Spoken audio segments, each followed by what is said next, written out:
Sonic the Fighters was a game released in 1996 as an arcade machine in Japan. The idea of a Sonic fighting game originated when a developer at Sega AM2 created models for Tails and Sonic in the 3D fighting game Fighting Vipers. This then sparked the idea for a Sonic fighting game, and after the game was greenlit, it began its development using a simpler version of the Fighting Vipers engine. This would also become Sonic's first debut in the 3D space. Over the years, the game has seen many console ports, from the GameCube to the PlayStation 3. As an arcade game and an arcade fighting game, the main purpose of this machine was mostly for player vs player combat. So the story is short, sweet, and also has 8 Chaos Emeralds. Dr. Eggman has created what he calls the Death Egg 2, and in order to stop him, someone must take Tails' one-seated rocket up to the space station. This leads to a tournament where 8 different characters are given a Chaos Emerald, and each time you defeat one of them, you obtain their emerald, and once you have all 8, you are then able to ascend. However, one of the 8 emeralds obtained is just you fighting yourself. It was most likely shown in the story mode to visualize what 2 characters facing each other would look like.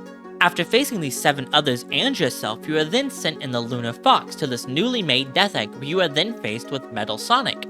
After your probable 1000th retry, you finally defeat him, and once you do, you are then given the chance to fight Eggman himself. Upon his defeat, the Death Egg explodes and everyone makes it out alive. The roster for this game is not what you'd expect for a game like this. Since it is a game from 1996, there's going to be a void of popular characters released after that point. Most notably, the Shadow and Silver Hedgehogs. In place of this though, there are technically 3 characters made for this game that eventually wriggled their way into the comic. The cast of characters include Sonic, Knuckles, Tails, Amy, Fang, Espio, and the new characters being the Dynamite and Bark the Polar Bear, with a secret 9th character called Honey the Cat, who was originally going to be in the game but was scrapped. You could hack her into the arcade games, but eventually she just became a playable Easter egg character in the 2012 re-release. You can also hack Metal Sonic and Eggman since they have models and movesets but were never officially playable. Each character has their own maps, some make more sense than others.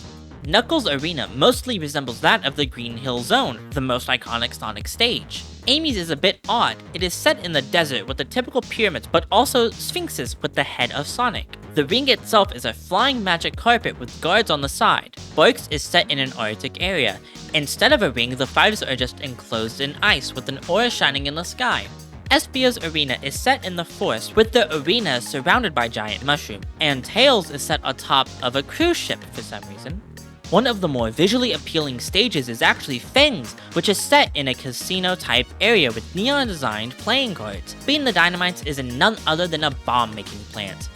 Just as Tails was on a weird motorized vehicle, so is his best pal Sonic, who is fighting atop a plane, probably one of the most objectively worst places for Sonic to fight. Both the final fights take place in the Death Egg. However, they take place in different arenas. Metal Sonic is in what looks like a main control room, and Egghead is in what seems like a hangar. Now, for the fighting mechanics of this game, they are fairly simple, as this was a, children's arcade game. There is a punch, kick, and shield. Now, each character has a slightly different moveset, using these buttons with a directional button. Each character also has a special move and a grab. When it comes to special moves, characters like Sonic, Knuckles, Tails, and Espio have a spin dash, while heavy hitters like Amy and Bark have a large smash attack that slows an enemy for a few seconds. Bean and Fang are the most unique, each having more of a ranged attack, Bean throwing bombs with an arch, while Fang shoots straight bullets. Lastly, there is a hyper mode that each character can use that increases attack speed and allows you to use special moves tied to that mode. However, you lose some of your shields when you use it. It is a shame this game came out when it did. Besides lacking some fan favorites, it would have been cool to see a more competitive scene for a Sonic game. And while there was some available online play when this game was re-released for the PlayStation 3 and Xbox 360, it was wholly casual and not really meant to be a competitive fighter. With that being said, it is interesting that this game does exist to begin with. Similar to Smash, it is interesting to see such family-friendly characters duke it out hand-to-hand like this. It was also an odd first 3D Sonic game to say the least. But hey, it's better than some of its later 3D games.